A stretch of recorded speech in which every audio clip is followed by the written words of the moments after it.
Assalamualaikum warahmatullahi wabarakatuh. Alhamdulillah, summa alhamdulillah. Alhamdulillahillazi hadana li hadza wa ma kunna linahtadiya laula hadanallah.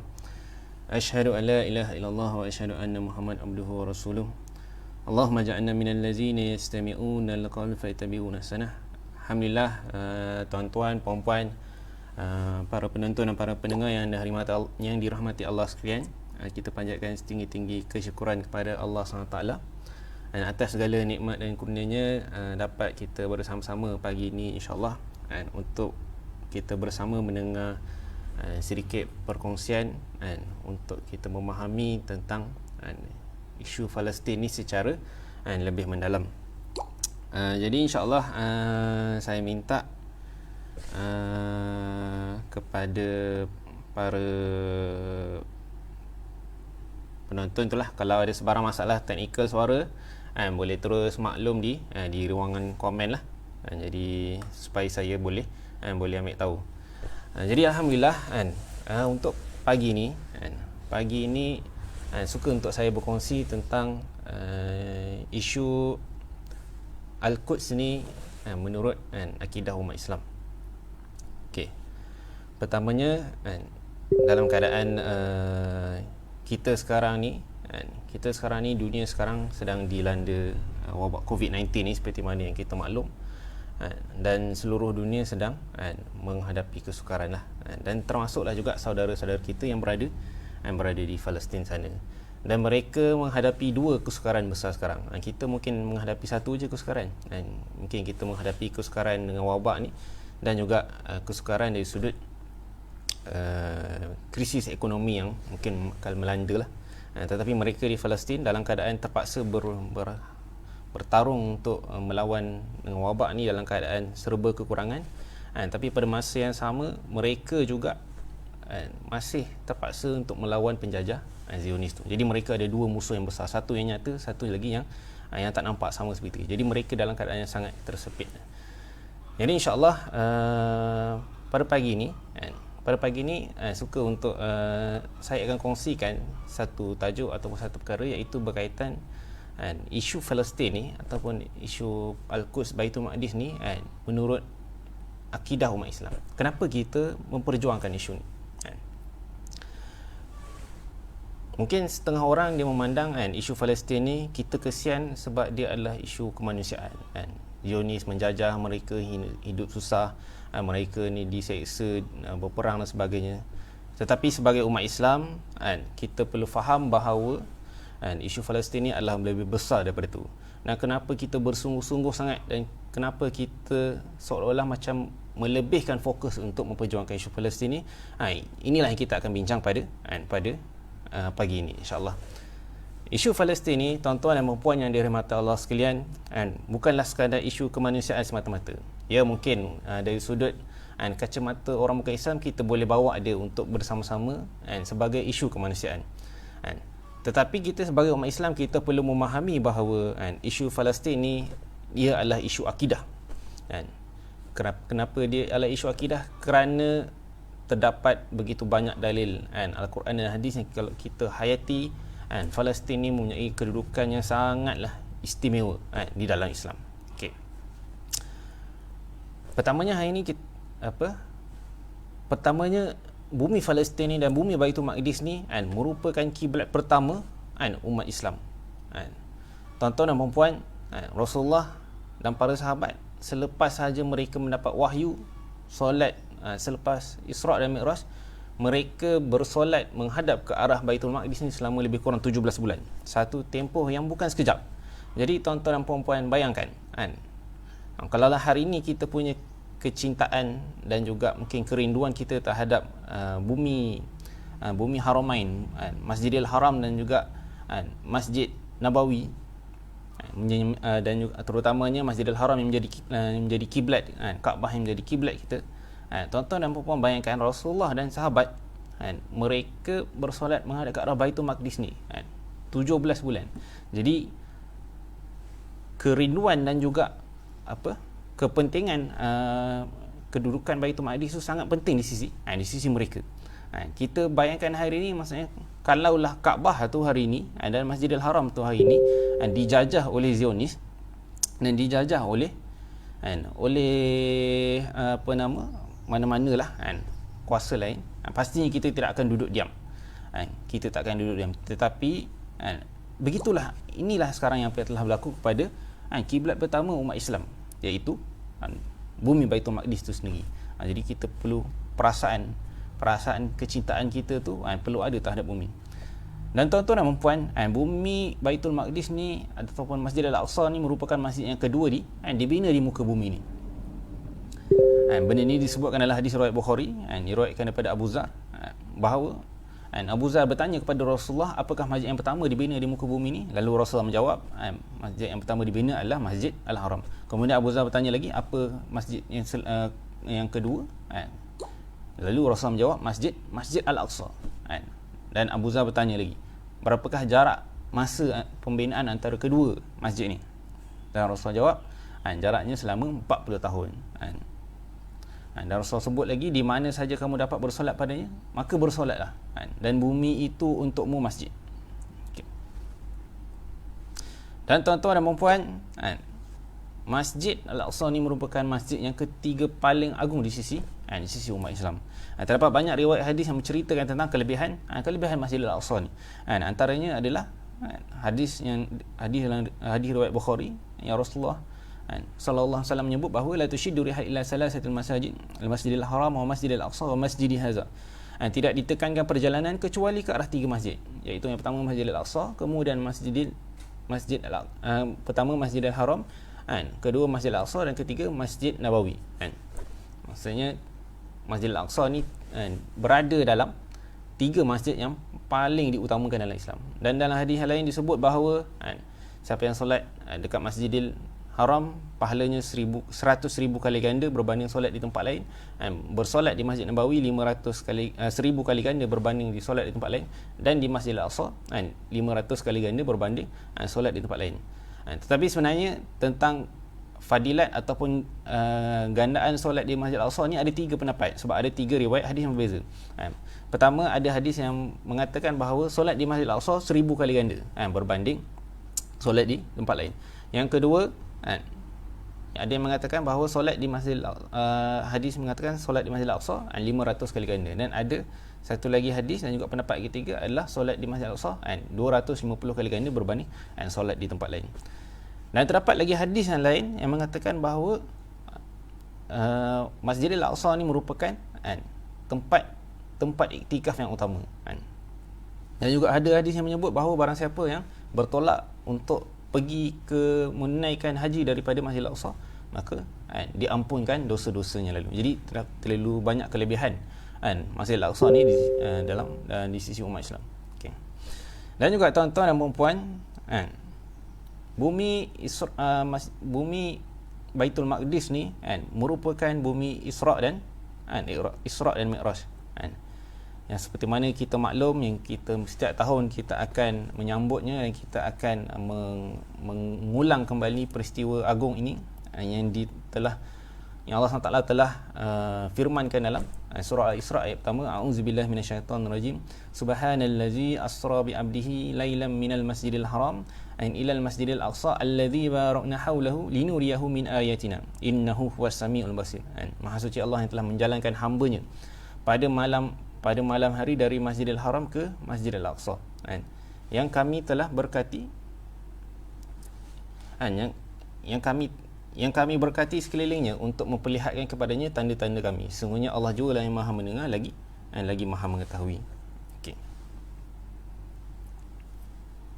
Jadi tuan-tuan dan puan, di sinilah berlakunya peristiwa Isra' dan Mi'raj tersebut. Dan kita tahu Isra' Mi'raj ni merupakan satu titik yang besar dalam sejarah sirah Rasulullah sendiri.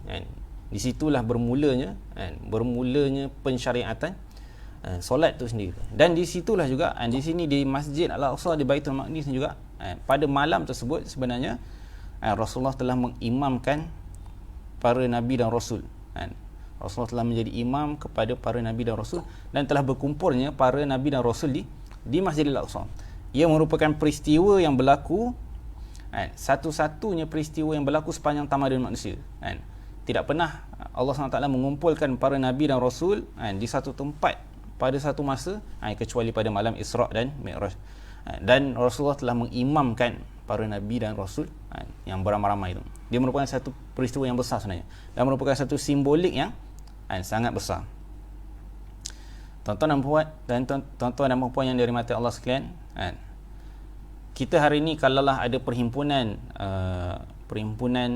pemimpin besar dunia, kita akan memberi tumpuan dan kita akan tanda-tanda nanti apakah keputusan ataupun apakah hasil daripada persidangan tersebut.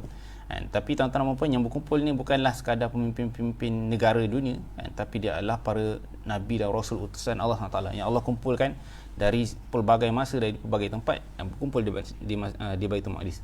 Jadi ini merupakan satu peristiwa yang sangat besar sebenarnya. Satu peristiwa yang sangat besar dan juga satu simbolik bahawa bumi Baitul Maqdis ni adalah warisan kepada Nabi Muhammad sallallahu alaihi wasallam dan juga umatnya. Kita adalah pewaris kepada bumi Baitul Maqdis ini. Tuan-tuan dan puan-puan, dalam ayat yang sama juga Allah menceritakan bahawa bumi Baitul Maqdis ni merupakan bumi yang diberkati, allazi barakna haulahu.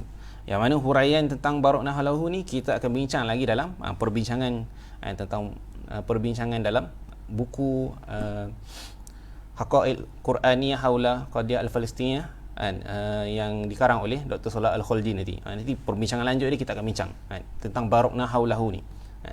Jadi bumi ini Allah SWT sebut sebagai bumi yang diberkati. Dia bukanlah bumi yang biasa-biasa. Dan tuan-tuan dan puan, bumi Baitul Maqdis ni merupakan bumi anbiya. Kita maklum bahawa sebelum Rasulullah diutuskan, kebanyakan para nabi yang terdahulu mereka diutuskan di kawasan bumi Syam ni. Kalau bumi Syam ni hari ni, kalau kita nak faham Syam tu sebenarnya hari ni di mana, Syam tu adalah seluruh negara yang kita sebut hari ini sebagai Palestin, Jordan, Syria, Lebanon dan juga sebahagian daripada belah utara Arab Saudi hari ini dan juga sebahagian daripada selatan Turki dan juga sebahagian daripada Iraq dan juga sebahagian daripada Mesir, itu di Sinai. Itu semua sebenarnya disebut sebagai bumi Syam. Sebenarnya kawasan yang luas, dan ini adalah bumi para anbiya yang diutuskan. Ramainya para nabi yang disebut dalam Al-Quran, peristiwa ataupun tempat mereka berada di Baitul Maqdis. Dengan bermulanya daripada hijrah Nabi Ibrahim alaihissalam daripada Iraq menuju pergi ke arah Baitul Maqdis ni. Dan perkara ini juga kita akan bincang lanjut dalam syarah kepada buku Haqaiq Quraniyah ni, insya-Allah. Dan tuan-tuan dan puan, bumi Palestin ni adalah bumi perjuangan. Inilah yang kita saksikan juga yang disebut juga dalam hadis, bahawa Rasul sebut akan ada sekumpulan umatnya yang akan sentiasa bertahan dan akan sentiasa berjuang berjuang walaupun segala ujian datang. Mereka tidak akan tunduk dan mereka tidak akan mengalah. Kemudian sahabat tanya, di manakah kelompok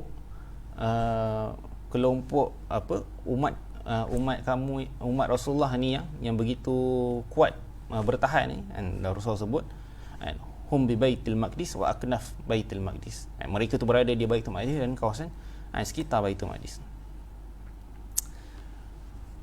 Dan tuan-tuan dan puan yang dirahmati Allah sekalian,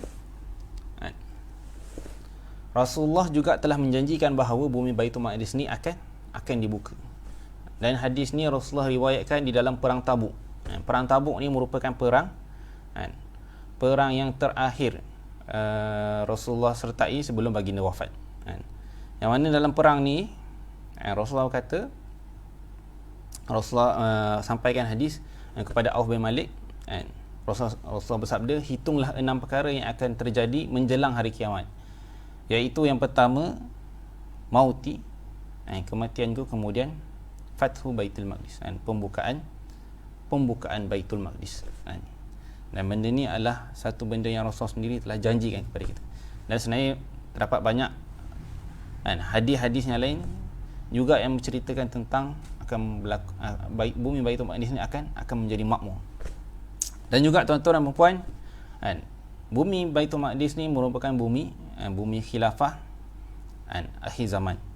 Benda ini disebut juga dalam hadis riwayat Abu Daud, Rasulullah menyampaikan hadis kepada Ibnu Hawalah. Rasulullah bersabda, wahai Ibnu Hawalah, jika engkau telah melihat khilafah telah turun di tanah suci, maka telah dekat terjadinya gempa-gempa, musibah-musibah dan perkara-perkara yang besar. Hari kiamat pada hari itu lebih dekat kepada manusia dibandingkan dekatnya tanganku ini dari kepadamu, dari kepalamu. Jadi dalam hadis ni secara jelas Rasulullah sebut bahawa dia cakap kepada Ibnu Hawalah ni bahawa satu hari nanti khilafah tu akan muncul, akan turun di tanah suci, yang ini Baitul Maqdis di Palestin. Dan kita tengok dalam sepanjang sejarah umat Islam daripada Rasulullah hingga hari ini, bumi Baitul Maqdis tidak pernah menjadi pusat pemerintahan khilafah, sama ada di zaman Umayyah ke, zaman Abbasiyah ke, zaman Utsmaniyah ke, dan juga sepanjang tu tidak pernah lagi bumi Palestin menjadi pusat pemerintahan. Yang ada di Damsyik, kemudian di Baghdad, kemudian di Istanbul, di Turki. Tetapi Rasulullah sebut bahawa akan munculnya pusat pemerintahan khilafah di bumi Baitul Maqdis. Itulah yang akan menjadi tempat benda yang akan berlaku pada akhir zaman nanti. Jadi tuan-tuan, bila kita memperjuangkan bumi Palestin ni, sebenarnya kita sedang mempersiapkan bumi yang akan menjadi pusat pemerintahan Islam di akhir zaman nanti, insya-Allah. Dan suka untuk saya membawa kita untuk memahami isu Palestin ni. Tadi kita dah faham, bahawa isu Palestin ni bukannya sekadar isu kemanusiaan semata-mata. Dia adalah isu akidah dengan dalil dan hadis yang begitu banyak. Sebenarnya apa yang saya tunjukkan tadi itu pun hanyalah sedikit. Terdapat puluhan lagi hadis berkaitan tentang isu Palestin ni sebenarnya. Dan ini merupakan satu tempat yang sangat istimewa. Darilah awal Rasulullah diutuskan menjadi Rasul sehinggalah akhir zaman, semuanya akan berkisar tentang bumi Baitul Maqdis ni, dan juga bumi Syam. Hari ini tuan-tuan dan puan-puan, bumi Baitul Maqdis ni telah dijajah oleh Zionis, dan benda ni telah berlaku dengan melalui satu projek yang panjang yang Zionis lakukan, bermula pada tahun 1987 lagi, apabila mereka melakukan persidangan di Basel, Switzerland, yang mana akhirnya perancangan selama 50 tahun tu telah menghasilkan penubuhan negara haram Yahudi Zionis di tanah Palestin, iaitu pada tarikh 15 Mei 1948. Maka secara rasmilah bumi ini dijajah oleh Yahudi Zionis, dan selepas dijajah akhirnya berlakulah pengusiran umat Islam, penduduk Palestin di bumi tersebut, dan menjadilah konflik yang begitu dahsyat sehinggalah hari ini. Kita tengok macam mana akhirnya hari ini kita lihat, tuan-tuan dan puan-puan, bumi Palestin yang asalnya tanah milik umat Islam, kalau kita tengok dalam peta ni, tuan-tuan dan puan-puan, yang warna merah, yang warna hijau tersebut adalah tanah yang asalnya diduduki oleh umat Islam, dan tanah yang warna kuning itulah tanah yang diberi tumpangan kepada Yahudi ni, itu pada tahun 1946. Tapi hari ini berlalu masa, penjajahan berlaku semakin dahsyat, pengusiran berlaku semakin dahsyat, rakyat Palestin dihalau keluar, ditangkap, ditindas, dibunuh, diserang dan sebagainya, sehingga hari ini kita lihat yang di kanan sekali itu, tanah umat Islam yang di Palestin hanyalah tinggal cebisan di tebing barat dan juga seketul ataupun secebis di semenanjung Gaza tu.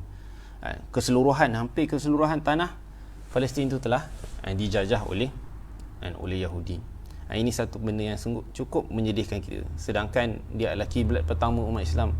Dia adalah bumi wakaf yang telah dibebaskan oleh Umar Al-Khattab, bermula daripada perjuangan Rasulullah sendiri sebenarnya. Sebenarnya perjuangan pertama untuk membebaskan bumi Baitul Maqdis ni bukanlah bermula di zaman Umar Al-Khattab, tapi sebenarnya Rasulullah sendiri telah memulakan perjuangan tu. Kalau kita tengok dalam siri peperangan Rasulullah di hujung-hujung hayat baginda, kita akan lihat pola peperangan itu menuju ke arah bumi Syam dan menuju ke arah Baitul Maqdis. Dan lebih malang lagi, tuan-tuan dan puan-puan, hari ini kita melihat macam mana kuasa besar, terutamanya Amerika, semakin berani dan juga semakin agresif untuk menjajah bumi Palestin ni. Pada 6 Disember 2017, Amerika telah mengiktiraf Baitul Maqdis sebagai ibu negara haram Israel. Dan benda ini telah menyebabkan semakin agresifnya tindakan Israel menjajah dan menghalau umat Islam di Palestin. Perobohan rumah-rumah umat Islam di sana berlaku dengan lebih rancak lagi, dan dibina penempatan haram Israel secara mendadak. Dan beginilah keadaan umat Islam di sana. Mereka hanya mampu melihat rumah-rumahnya, rumah mereka dirobohkan. Mereka tidak mampu nak buat apa-apa kerana Israel telah terlalu berkuasa untuk melakukan penjajahan tersebut. Dan tuan-tuan dan puan-puan bayangkan, dalam keadaan rumah mereka dirobohkan begini, sekarang ni pula datang pula wabak COVID-19 ni. Jadi mereka ibarat dah jatuh ditimpa tangga, dan tangga tu pula bertubi-tubi pula jatuh. Tuan-tuan dan puan-puan bayangkan, kalau kita di Malaysia ni disuruh untuk duduk di rumah, mereka di sana rumah mereka dirobohkan, agak-agak di mana sebenarnya tempat mereka akan untuk mendapatkan perlindungan. Dan kita baca juga di dada-dada akhbar bahawa dalam keadaan wabak ini pun Zionis masih lagi menindas dan masih lagi melakukan perobohan, dan juga Israel juga menghalang daripada rakyat Palestin ini untuk mendapat hak-hak kesihatan. Mereka dihalang daripada untuk mendapatkan ujian saringan. Makmal ujian saringan yang dibuat oleh rakyat Palestin ditutup oleh Israel. Begitulah apa yang berlaku. Dan semenanjung Gaza pula, walaupun masih tidak berjaya dijajah oleh Israel, tapi dilakukan serangan bertubi-tubi.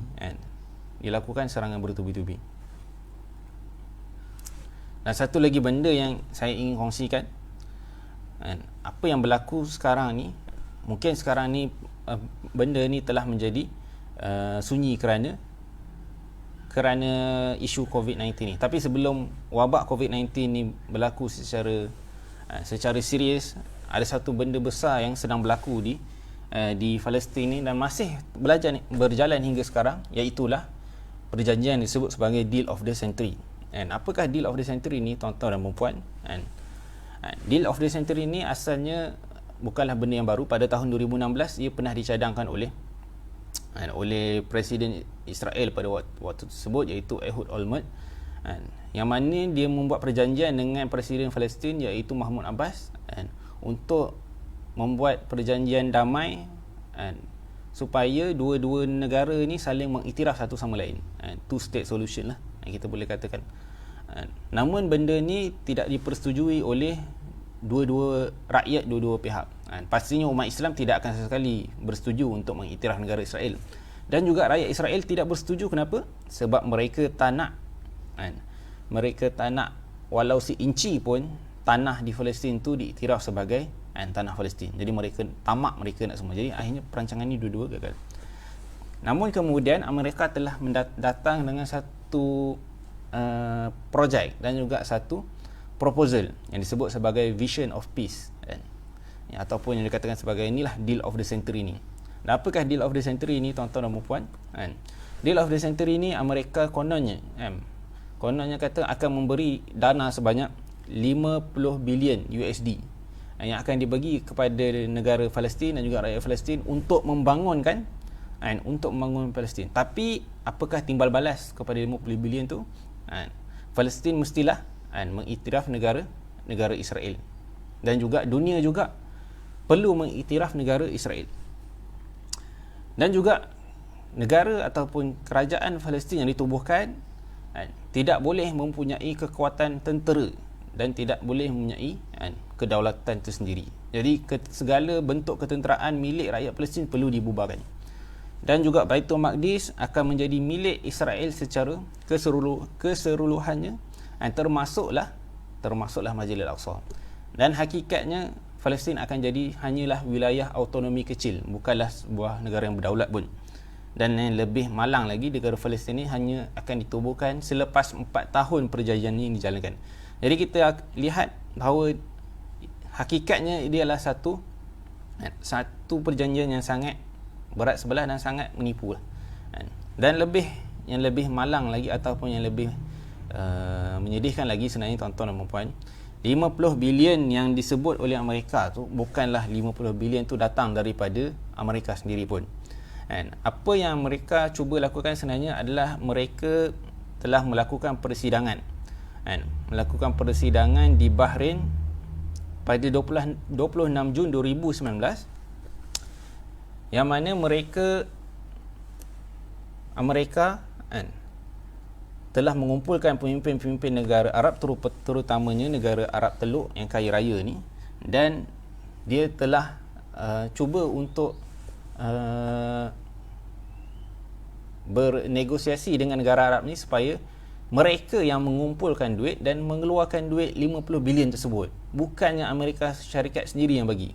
Maksudnya dia nak apa? Dia nak suruh negara umat Islam sendiri bagi 50 bilion, kemudian 50 bilion tu bagi kepada Palestin kononnya, dan kemudian 50 bilion kemudian Palestin terpaksa mengiktiraf Israel dengan segala syarat-syarat tersebut. Dia memang adalah satu bentuk scam yang sangat besar. Dan akhirnya rundingan ni sebenarnya masih lagi menemui kegagalan. Walaupun sebahagian negara-negara Arab ni mempunyai hubungan yang baik dengan Amerika dan juga Israel, tapi mereka pun tak sanggup nak ikut plan ni. Satu plan yang sangat jahat, satu plan yang sangat menipu. Kita keluarkan duit kita sendiri, kemudian konon yang bagi dekat orang, akhirnya Palestin tergadai dan juga dunia terpaksa mengiktiraf Israel. Jadi tuan-tuan dan puan, begitulah macam mana liciknya. Dan sebenarnya perjanjian ni, perundingan perjanjian Deal of the Century ni masih lagi berlaku. Nah, apa yang mereka akan buat, mereka akan cuba menekan Palestin seteruk-teruknya supaya mereka terdesak untuk menerima. Mereka akan menyekat rakyat Palestin di tepi barat dan akan terus menyerang rakyat Palestin di Gaza, supaya mereka tertekan dan terdesak, sehingga terpaksa menerima kononnya bantuan ni. Yang dikatakan dijanjikan diberi 50 bilion, kemudian akan dijanjikan 1 juta pekerjaan untuk rakyat Palestin, akan mengurangkan kadar kemiskinan dan kadar pengangguran. Itu janji-janji manis mereka lah, yang pastinya kita tidak akan tertipu dengan tersebut. Jadi kita sebagai umat Islam, kita sewajib-wajibnya menolak perjanjian ini, dan tidak akan sesekali mengiktiraf perjanjian ini. Jadi tuan-tuan dan puan, adakah cukup sekadar kita mengetahui dan melihat perkara ini? Pastinya tidak cukup. Jadi tuan-tuan dan puan-puan, kita perlu untuk membina macam mana cara untuk kita membantu isu Palestin ni. Pertamanya, yang paling penting tuan-tuan, isu Palestin ni hanya akan dapat kembali apabila kita kembali kepada Islam secara keseluruhannya atau sebenar-benarnya. Kita perlu membina semula jiwa masyarakat kita untuk kembali memahami Islam dan mengamalkan Islam secara syumul. Kemudian kita juga perlu sama-sama untuk menyebarkan isu Palestin ini kepada rakan-rakan kita, saudara mara kita yang mungkin tidak ambil berat lagi. Dan antara cara untuk kita bersolidariti dengan rakyat Palestin ini adalah dengan kita bersama-sama solat subuh berjemaah. Dalam keadaan sekarang ni, mungkinlah kita tidak dapat untuk pergi ke masjid untuk bersolat berjemaah secara beramai-ramai. Tapi pastikan kita, keluarga kita setiap hari, lagi-lagilah terutamanya dalam bulan Ramadan ni, bangun sahur, dan sebaik saja sahur tersebut masuknya waktu, solatlah subuh berjemaah bersama ahli keluarga di rumah. Jangan ditangguh-tangguh, jangan dilewat-lewatkan, jangan selepas sahur tidur pula. Jadi tuan-tuan dan puan, inilah peluang terbaik sebenarnya untuk kita membiasakan ataupun untuk menjadikan diri kita ni kan berdisiplin untuk solat subuh secara berjemaah. Tak ada alasan lagi untuk tidak solat subuh berjemaah. Kalau dulu mungkin bangun terlewat, tak dapat nak pergi ke masjid apa semua, tapi hari ini semua akan bersolat di rumah. Jadi kita sama-sama solat dia, sama solat subuh jemaah di rumah. Dan tuan-tuan dan puan, kita faham tadi bahawa bumi Palestin ni adalah bumi milik umat Islam, bumi wakaf kita, bumi yang sepatutnya menjadi menjadi tanggungjawab kita bersama umat Islam seluruh dunia. Jadi kita perlu sama-sama ambil berat dan kita perlu sama-sama perlulah sama-sama memberi menyebarkan isu ni kepada umat Islam, kepada semua kenalan kita keseluruhannya. Dan sebagai rakyat Malaysia yang mungkin kita tak mampu nak duduk di sana untuk berjuang mempertahankan bumi Palestin ni, tugas kita adalah memberi sokongan kepada mereka, memberi sumbangan kepada mereka agar mereka dapat terus melangsungkan kehidupan dan terus bertahan di sana. Itulah tanggungjawab kita. Dan kami di Aman Palestin, inilah tanggungjawab kami untuk menjadi perantara antara rakyat Malaysia dan Nusantara khususnya untuk menyalurkan bantuan kepada rakyat Palestin di sana. Dan pelbagai sebenarnya projek yang telah Aman Palestin lakukan, daripada bantuan berbentuk secara harian, penyampaian makanan, dan bulan Ramadan ni terutamanya penyampaian iftar, makanan asasi. Kita juga menjalankan projek-projek yang besar untuk mereka dapat berdikari di sana. Kita menjalankan projek-projek pertanian supaya mereka dapat membangun ekonomi di sana, dan juga projek-projek yang besar seperti sekolah tahfiz di Gaza ni. Malaysia Quran School ni adalah sekolah yang dibangunkan oleh Aman Palestin melalui sumbangan wakaf rakyat Malaysia dan juga Nusantara. Dan juga kita ada Masjid Imam Syafi'i di Gaza, yang merupakan masjid negeri di Gaza yang telah hancur pada tahun 2014 dibom oleh Israel. Hari ini telah dibina semula, dan telah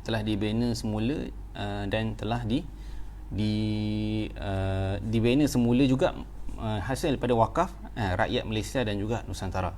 Projek pembinaan tersebut telah dijalankan oleh pihak Aman Palestin. Dan juga sekarang ni, selepas masjid tu siap, kita sekarang memfokuskan untuk membina pusat rehabilitasi dan juga kesihatan mental di Gaza, ataupun kita senang faham macam pusat rawatan ataupun hospital mental di Gaza. Sebab apa benda ni penting, tuan-tuan dan puan? Kita lihat bahawa mereka setiap hari hidup dalam tekanan dan setiap hari hidup dalam suasana perang, dengan sekatan yang berlaku, dengan kesusahan dan kemiskinan yang berlaku. Kesihatan mental di sana sebenarnya merupakan perkara yang sangat serius. Kita di Malaysia, walaupunlah kita ni hidup yang agak selesa, tapi setiap hari kita lihat semakin banyak masalah mental yang berlaku, mungkin akibat tekanan hidup dan sebagainya. Kita bayangkan di sana mereka, tuan-tuan, di Gaza mereka dah terkepung, hidup dengan serba kemiskinan, dan juga lebih teruk lagi sedang dikepung oleh Israel, dan kemudian